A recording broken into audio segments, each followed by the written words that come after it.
Sir अभी हम लोग का 98.26% वोटर्स को हम लोगों ने या तो फिर उनका डिजिटाइज किया है, चाहे वो एसडी में हम लोगों ने आइडेंटिफाई कर लिया है और ये डाटा रिफ्लेक्ट कर रहा है ईसीआई के साइट पर भी। और हम लोगों ने जो अभी मेरा जो रेसिडुअल 1.80 के आसपास डाटा है उसके लिए हम लोगों ने अभी स्कोप छोड़ा है, चूँकि 26 तारीख को अपराह्न 4 बजे तक का समय है।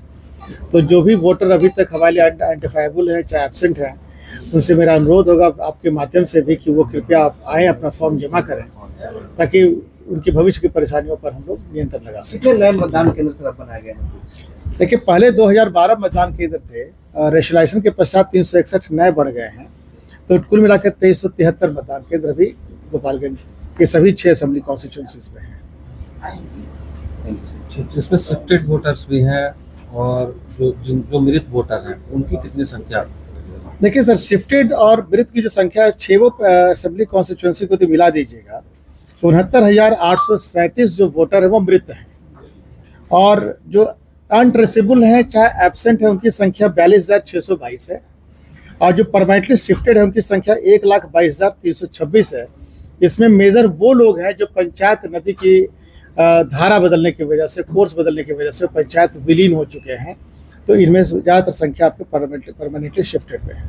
कुछ ऐसे भी हैं सर जीवित है, उनको भी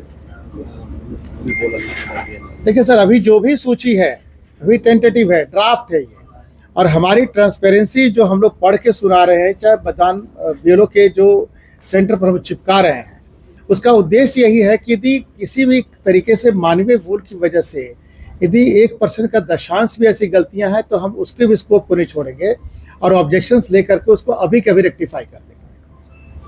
थैंक यू सर। अच्छा, उनके लिए क्या कहें, कब से कब सुधार होगा इसका? देखिए, क्लेम्स और ऑब्जेक्शंस तो 1 अगस्त से ही चालू हो जाएगा। 1 अगस्त से 30 अगस्त तक क्लेम्स और ऑब्जेक्शंस लिए जाएंगे, उसके बाद उस पर समीक्षीन आदेश पारित कर दिया जाएगा सुनवाई करके। अपने समर्थन में बस वो एप्रोप्रिएट डॉक्यूमेंट लगा दे। Thank you. देखिए, ये वाकई बहुत चुनौतीपूर्ण कार्य था, जो समय सीमा हम लोग के सामने था।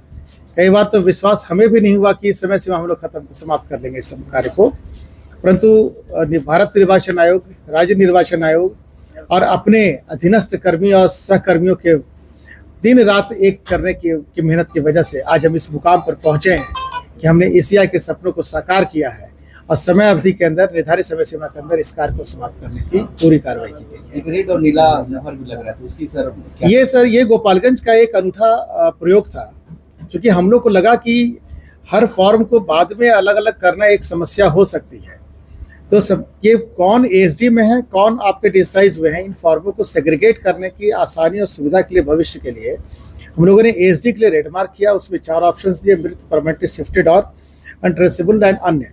और इसके अलावा जो भारत निर्वाचन आयोग ने जो हमको डिजिटाइज करना था, जो योग्य मतदाता थे, जो सर्वाइव कर रहे थे, जो थे, उनके लिए हम लोगों ने ब्लू मार्क किया, जिसमें कि 1 तो 2003 के मतदाता सूची में जिनका लिंकेज एस्टैब्लिश हो रहा था अथवा प्रोफेसरों का लिंकेज एस्टैब्लिश हो रहा था वो था, और एक जो 11 जो डॉक्यूमेंट थे उनके थे, और बाकी अन्य जो कैटेगरीज थी उसको हम लोगों ने मुहर के माध्यम से डाल के एप्रोप्रिएट को आपको टिक करना था। बस इतना ही हम लोग कहा, ताकि उसके नीचे से हम देख सकें कौन सा डॉक्यूमेंट इसके नीचे लगा हुआ है।